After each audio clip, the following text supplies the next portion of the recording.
વાત એક જ હતી, ત્રણ વ્યક્તિએ એ વાતને વ્યક્ત કરી. કેવી રીતે એ વાતને પોતાની એડવાન્ટેજમાં ફેરવી શકાય એ અભિગમથી નક્કી થાય છે. If your attitude is right, you have the power to convert your loss into profit. એટલી તાકાત છે અભિગમમાં. એટલે અભિગમ હંમેશા સવડો રાખવો, ઊંચો રાખવો, એનો પહેલો મોટો લાભ આ છે. બીજો મોટો લાભ, જો તમારો અભિગમ સવડો હોય ને તાકાતવર હોય, strong and high and positive, તો બીજી મોટી વાત અભિગમથી આપણને લાભ રૂપે જે મળે છે કે તમારી ઘણી બધી સુષુપ્ત શક્તિઓ બહાર આવી જાય. અભિગમ સવડો હોય ને તો તમે પરિસ્થિતિ કે સંજોગ એના ભાર નીચે દબાઈ ના જાઓ કે ના લડી લેશું, થઈ જશે, નહીં વાંધો આવે. આવું પહેલા એક વખત બનેલું અને આપણે બહાર નીકળી ગયા હતા, લેટ્સ ગો. એ અભિગમથી છે ને તમારી ઘણી બધી લેટન્ટ ટેલેન્ટ્સ છે ને બધી બહાર આવે. આપણે અહીંયા બેઠા છીએ, આપણા બધામાં ભગવાને ઘણી બધી શક્તિઓ મૂકી છે, પણ આપણા અભિગમના નીચે દબાઈ ગઈ. મને ના ફાવે, મારું આ કામ જ નહીં, તું રહેવા દે, તું મને આ પ્રોજેક્ટમાં લઈ ના જઈશ, મને આ નહીં ફાવે, મને આ ગમતું જ નથી, હું તો કોઈ દિવસ કરતો જ નથી, હું આ વસ્તુ શીખ્યો જ નથી, એટલે આ વિભાગ જ મારો નથી. આ બધા ખોટા અભિગમ છે. જો કટોકટીનો સમય આવે ને તો બધું આવડવા માંડે. અમે એકવાર ત્યાં જુનાગઢમાં ગીરમાં ગયેલા, એક ટોક હતી જુનાગઢ. એમ તો કાલે બપોરે પણ છે 12 વાગે જુનાગઢમાં, પણ એ ટોક માટે અમે ત્યાં ગયેલા. પછી મેં રાત્રે ગીર સફારીમાં ગયેલા, તો ત્યાં નેસડો કહેવાય, ભરવાડો ત્યાં રહેતા હોય, એને નેસ કે નેસ. આ લોકો જંગલમાં રહેતા હોય. તો ત્યાં અમે રાત્રે બેઠા હતા 1-1:30 વાગે. પેલા ભરવાડને અમે કહ્યું કે કઈ તમારી પાસે લાયનની સ્ટોરીઝ તમે લાઈવ જોયો એવી કહો, તમે લાઈવ જોયો હોય. તો કે સ્વામી અમારી દિવાલ કેટલી ઊંચી છે? મેં કાંઈ 8 ફૂટ ઊંચી લાગે છે? તો કે 9 ફૂટ છે. કે એક દિવસ રાત્રે સિંહે ગર્જના કરીને મેં બારી ખોલીને જોયું, કારણ કે આ લોકોને અંદાજ આવી જાય ગર્જનાની તાકાત અથવા તો એના અવાજ પરથી કે આ ભૂખ્યો છે, ત્રાડ નાખે છે, શિકાર માટે આવ્યો છે. તો કે મને ખબર પડી ગઈ કે શિકાર માટે આવ્યો છે. અને ત્યાં તો એને છલાંગ મારીને અંદર આવ્યો. નોર્મલી તો આવું થાય ત્યારે અમે અમારા પશુને બચાવવા માટે બહાર આવી જઈએ, કંઈક અગ્નિ તરત પ્રગટી શકાય તો એવું હોય, બીજું હોય, કારણ કે અગ્નિથી તરત ભાગે. પણ એની આંખો જોઈએ એટલે અમને ખબર પડી જાય કે અત્યારે મરણ્યો થઈને આવ્યો છે, એટલે અત્યારે તો એ ગમે તે કરી નાખશે જાનના જોખમે, એટલે એ વખતે એનો સામનો ના થાય. તો કે મેં નજરે જોયેલી વાત, મારી ફુલ્લી ગ્રોન બફેલો ભેંસ હતી, એના ગળું એને પકડ્યું અને ખેંચ્યું, પણ જાડા દોરડાથી બાંધેલી હતી. એને દોરડું પકડ્યું અને 2 વાર આમ ટ્વીટ કર્યું દાંતથી અને તોડી નાખ્યું દોરડું. પછી ભેંસને ગળેથી પકડી અને સ્ક્વીઝ કરી, કારણ કે તો બહુ જ પ્રેશર મૂકી શકે, હન્ડ્રેડ્સ ઓફ કિલોઝનું પ્રેશર મૂકી શકે જોઝમાં જ્યારે એને મારવું હોય પ્રાણીને. એટલે કે ભેંસને મારી નાખી, પછી ઢસડીના દિવાલ સુધી લઈ ગયો. અમે તો જોતા જ રહેલા, પણ કે હવે આ બહાર નહીં લઈ જઈ શકે. એ 9 ફૂટની આ દિવાલ છે. 2 વાર એને જોયું સિંહે ઉપર, પછી આમ ભેંસ સામે જોયું, ભેંસનું ગળું ફરી વખત ટાઈટ પકડ્યું અને 2 વાર આમ માથું હલાયું અને આમ કર્યું તો આખી ભેંસને ખભે નાખી દીધી. અને પછી 2 વાર આમ પોઝિશન લીધી અને એને જમ્પ માર્યો. એ ભેંસને ખભા ઉપર લઈને 9 ફૂટ કૂદી ગયો. એ કે અમે નજરે જોયેલો પ્રસંગ છે. કેટલી બધી તાકાત! હવે આ સામાન્ય સંજોગમાં આ તાકાતનો પરિચય આપણને ના થાય, એમ આપણા મનુષ્યમાં પણ આવી ભગવાને ઘણી બધી તાકાત મૂકેલી છે. એ સંજોગ પરિસ્થિતિ આવે ને ત્યારે તાકાત બહાર આવે. એટલે એટીટ્યુડ સવડા હોય ને થઈ જ જાય, ના શું બને. આવા જ અભિગમ રાખવાના. બને જ, મારાથી જ બને, હું કરી શકીશ, હું વધારે મહેનત કરીશ, એક રાત નહીં શું, વધારે સમય આપીશ આ પ્રોજેક્ટ માટે, થશે જ, થવું જ જોઈએ, મારાથી જ થશે. It has to happen.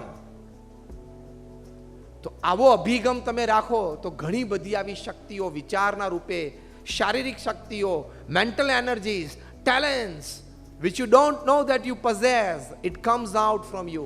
એ બહાર આવી જાય. હમણાં તમે ગઈકાલે કે પરમ દિવસે ટાઈમ્સ ઓફ ઇન્ડિયામાં વાંચ્યું હશે, કોઈ લેડી હતા, એ કોઈ સિટીમાં કારમાં સ્ટક થઈ ગયા, કોઈ ફોરેન કન્ટ્રીમાં, તો 1.5-2 દિવસ સુધી એ બહાર ના નીકળી શક્યા, 2-2.5 દિવસ સુધી. તો ક્યાંકથી એક ટીપું વોટર પર્કોલેટ થતું હતું, એ પીને એનર્જેટિક રહ્યા. પણ એ પોતાની જાતને કહેતા હતા, I will survive, I want to survive. A spirit છે. એટલે એમાં ઘણી બધી શક્તિઓ, ભગવાને તો મનુષ્યના શરીરમાં બહુ જ શક્તિઓ મૂકી છે. ભગવાન સ્વામિનારાયણ એમના વચનામૃતમાં વાત લખી છે. આ વર્ષ અમે BAPS સંસ્થા ભગવાન સ્વામિનારાયણની જે અમૃતવાણી, જેમ શ્રીમદ ભગવદ્ ગીતા એ ભગવાન શ્રી કૃષ્ણની અમૃતવાણી છે, એમ વચનામૃત છે ભગવાન સ્વામિનારાયણની અમૃતવાણી છે. એના 200મું વર્ષ અમે સેલિબ્રેટ કરી રહ્યા છીએ, 200th યર. એમાં એક બહુ સરસ વાક્ય એમણે વચનામૃતમાં લખ્યું છે. ભગવાન સ્વામિનારાયણ બોલ્યા છે કે મનુષ્ય દેહ કરીને ન થાય એવું શું છે. કેટલા સરસ શબ્દો છે. આપણો અભિગમ, એટીટ્યુડ બંધાવે છે ભગવાન સ્વામિનારાયણ. મનુષ્ય દેહ કરીને ન થાય એવું શું છે. માણસે કોઈક વખત ધાર્યું કે આ રાત્રે અંધારામાં થાળી જેવું ચમકે છે શું? પછી ખબર પડી કે આ તો ચંદ્ર છે. ત્યાં જવાય? પહોંચી ગયો. પછી સમુદ્રમાં આ ઊંડો કેટલો હશે, જવાય કે નહીં? પહોંચી ગયો. નીચેથી હીરા લઈ આવ્યો, એટલે નીચેથી પ્રેશિયસ સ્ટોન્સ લઈ આવ્યો છે ને. આપણને કોક વખત થતું હતું કે આપણું યાન ચંદ્ર ઉપર જશે કે નહીં. ચંદ્રયાન ઉપડ્યું છે, હવે 7મી સપ્ટેમ્બરે લેન્ડ થશે. અને India became the 4th country to send the mission, unmanned mission on moon. અને આપણે પાછા સધર્ન મૂનમાં, સધર્ન લ્યુનારમાં, જ્યાં dark side of the moon છે, ત્યાં લેન્ડ થવાનું છે. એ પહેલી વાર થશે વિશ્વમાં કે ત્યાં પાણી અને ખનીજ છે કે નહીં. અત્યાર સુધી બીજા 3 કન્ટ્રીએ મોકલે, નોર્ધન મૂનમાં મૂક્યા છે, આપણે સધર્ન મૂનમાં. કારણ કે સાહેબ આમે કંઈક જુદું તો કરે જ. એટલે સધર્ન પાર્ટ ઓફ ધ મૂનમાં મોકલવાનું છે ચંદ્રયાન. 7મી સપ્ટેમ્બરે સવારે લેન્ડ થશે. તો આપણા વૈજ્ઞાનિકોએ ધાર્યું તો કર્યું. આપણા દરેકમાં શક્તિ છે. દરેક આપણે મોટું કાર્ય કરી શકીએ છીએ. આપણા વ્યક્તિગત જીવનમાં, પારિવારિક જીવનમાં, વ્યવસાયિક જીવનમાં, આવા આપણા સેવાભાવી સંસ્થા, રોટરી જેવી સારી સંસ્થામાં જોડેને એક સારી પ્રવૃત્તિ, સારું કાર્ય, સારી સેવામાં આપણે બધા કરી શકીએ છીએ. અને એમાં જો તમે ટાઈમનું બાનું કાઢશો તો that is the biggest negativity that can suppress your all kinds of positive attitudes. ટાઈમનું બાનું તો કોઈ કાઢવું નહીં. તમે ટાઈમનું બાનું કાઢો છો એટલે તમે ઇનડાયરેક્ટલી ભગવાનને મૂર્ખ કહો છો. 24 કલાક એમને ગોઠવ્યા, બહુ સમજીને ગોઠવ્યા છે. એમાં હવે તારે ને મારે દોડડાયા થવાનું નથી કે થોડાક 26 હોત તો બહુ સારું હતું. બહુ સમજીને 24 ગોઠવાયેલા છે. ડોનાલ્ડ ટ્રમ્પ પાસે પણ 24 છે, નરેન્દ્રભાઈ મોદી પાસે 24 છે, પ્રમુખ સ્વામી મહારાજ પાસે પણ 24 હતા, આપણી પાસે પણ 24 છે. એ લોકોએ કેવું કાર્ય કર્યું. તો અભિગમથી તમારી ઘણી બધી શક્તિઓ બહાર આવે છે. પ્રમુખ સ્વામી મહારાજ એમના જીવનમાં એક અભિગમ રાખ્યો, બીજાના સુખમાં આપણું સુખ. આ હું શબ્દશઃ એમના વાક્ય બોલું છું. બીજાના સુખમાં આપણું સુખ, અન્યની પ્રગતિમાં આપણી પ્રગતિ, અન્યના ઉત્કર્ષમાં આપણો ઉત્કર્ષ. આ એમનો જીવન મંત્ર હતો. તો આ જીવન મંત્રના આધારે એમણે કેવું કામ કર્યું. 1 man show. પ્રમુખ સ્વામી મહારાજ વોઝ અ 1 man ઓર્ગેનાઇઝેશન. એક વ્યક્તિ સંસ્થા હતા. આપણે અહીંયા જેટલા બેઠા છીએ ને, આપણા બધાનો વહીવટ, વ્યવહાર, સેવા ભેગી કરીએ એટલે પ્રમુખ સ્વામી મહારાજના 1% ના આવે. એકલા હાથે પ્રમુખ સ્વામી મહારાજે 1200 થી પણ વધારે અક્ષરધામ, મંદિરો અને દેવાલયો બનાવ્યા. 1 man show. તમે બધા અક્ષરધામ જોયું હશે. Just rays your hands. Gandhinagar અથવા દિલ્હી, એવરીબડી ઓફ યુ. એકલા હાથે આવા 1200 કેમ્પસ ઊભા કરવા એટલે પહેલા તો 1200 જમીનના સોદા કરવા. આ હું બહુ બેઝિકથી તમને જણાવું છું.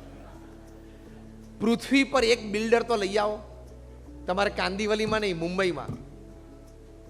હું પાછો આવવાનો છું 2 દિવસ પછી 6ઠી તારીખે. કાલે જુનાગઢ પોરબંદર જઈને પાછો પરમ દિવસે મુંબઈ આવું છું. અહીંયા રિયલ એસ્ટેટનું તમારે કાંદીવલીમાં જ મોટું ફંક્શનમાં બોલવાનું, બોરીવલીમાં સોરી બોલવાનો છું સાંજે આવા જ ટાઈમે. તો બોમ્બેના બધા બિલ્ડર્સ ડેવલપર્સ ભેગા થયેલા મેં એમને પૂછેલું, મેં કહ્યું જેણે 1200 જમીનના સોદા કર્યા હોય તમે આંગળી ઊંચી કરો તો નો બડી કુડ રેઝ ધેર હેન્ડ. અને ખાલી ભારતમાં નહીં, આખા વિશ્વની વાત છે. પછી એની ઉપર પ્રોજેક્ટ કરવો, એ પ્રોજેક્ટ પાછો નોન રેસિડેન્શિયલ નોન કમર્શિયલ કરવો. હું તમને સ્ટેપ બાય સ્ટેપ એટીટ્યુડ શીખવાડું છું અને મહિમા સમજાવું છું. એ પ્રોજેક્ટ પાછો નોન રેસિડેન્શિયલ અને નોન કમર્શિયલ, એ કંઈ બાંધીને વેચવાનો નહોતો અક્ષરધામ. અને અમુક લોકેશન્સ તમે જો, દિલ્હીમાં યમુનાના કિનારે 110 એકર ઉપર non residential non commercial project, પથ્થરનું બાંધકામ, પથ્થરનું કાર્વિંગ, 7000 કારીગરો કામ કરે. 5 વર્ષમાં એ પ્રોજેક્ટ પૂરો કર્યો. તમારા રીડેવલપમેન્ટ નથી થતા 5 વર્ષમાં, ખબર છે? બિચારા કેટલાય બધાને બિલ્ડરોએ કીધું કે અમે તમને ભાડું આપશું, તમે જાઓ બહાર. પછી 1 વર્ષ 1.5 વર્ષ પછી કેટલા બધા પ્રશ્નો ઊભા થાય છે. થાય છે કે નહીં? થાય છે કે નહીં? સેકન્ડ અક્ષરધામ અમેરિકામાં અત્યારે બને છે, રોબિન્સવિલે, ન્યૂ જર્સીમાં, 265 એકર ઉપર ભવ્ય અક્ષરધામ. ત્રીજું બને છે જોહાનસબર્ગ, સાઉથ આફ્રિકામાં. ચોથું બને છે સિડની, ઓસ્ટ્રેલિયા. અને હમણાં જ તમે 2 મહિના પહેલા જ ન્યૂઝમાં સાંભળ્યું હશે કે the capital of UAE, United Arab Emirates, Abu Dhabi, એના sheikh his excellency Sheikh Mohammed Zayed, એમણે દુબઈ અબુધાબી એક્સપ્રેસ હાઈવે ઉપર, શેખ ઝૈયદ એક્સપ્રેસ હાઈવે ઉપર BAPS સંસ્થાને 23 એકર જગ્યા ડોનેશનમાં આપી કે you create an Akshardham like campus here. અને we are doing it, we are finishing it in 3 years. મેં પ્રમુખ સ્વામી મહારાજની તમને વાત કરી. આ બધા જ પ્રોજેક્ટના સ્વપ્ન દ્રષ્ટા, architect of all these projects was Pramukh Swami મહારાજ. એક વ્યક્તિ એમના જીવનમાં આવો અભિગમ રાખ્યો કે મારે દરેકને સુખી કરવા છે, દરેકનો પ્રગતિ થાય, ઉત્કર્ષ થાય એવી ભાવના રાખી, તો કેવી સંસ્થાઓ ઊભી કરી શક્યા. તમારે રોટરીને 100 વર્ષ પૂરા થયા. ક્યારે? 103 years થયા ને. BAPS ને પણ 112 years થયા. અમે 1907માં શરૂઆત કરી હતી. So we are also 112 years old. We are among the top 10 NGOs of the world. અમારી સંસ્થાને યુનાઇટેડ નેશન્સમાં પરમેનન્ટ સીટ છે એઝ એન NGO. દર શુક્રવારે અમારો પ્રતિનિધિ ન્યુયોર્કમાં યુનાઇટેડ નેશન્સમાં બેસે છે. સાથે સાથે પ્રમુખ સ્વામી મહારાજે એકલા હાથે 100 થી વધારે હોસ્પિટલ, હોસ્ટેલ, સ્કૂલ્સ અને કોલેજીસ ઊભી કરી અને એનું સફળ સંચાલન કર્યું. તમે નંબર 8 નેશનલ હાઈવે, નાવ નંબર 48, આબુથી નીકળો અને મુંબઈ સુધી આવો, દર 50 કિલોમીટર તમને BAPSનું એક ઇન્સ્ટિટ્યૂટ મળશે. કાં તો હોસ્પિટલ, કાં તો હોસ્ટેલ, કાં તો સ્કૂલ, કાં તો કોલેજ. એક વ્યક્તિ આટલું કરી શકે? અનબિલીવેબલ. તમારી એક ઓફિસ હોય, એક ફેક્ટરી હોય, એક ઘર હોય, તોય સાંજે 10 વાગે માથું ભરી જાય છે ને? હા કે ના? આ ગો ગ્રીન ને 18 વાળો પ્રોજેક્ટ કરશો, એમાં ચક્કર આવવા માંડશે તમને અડધાને. ઓ માય ગોડ, માંડ આ પ્રોજેક્ટ પત્યો.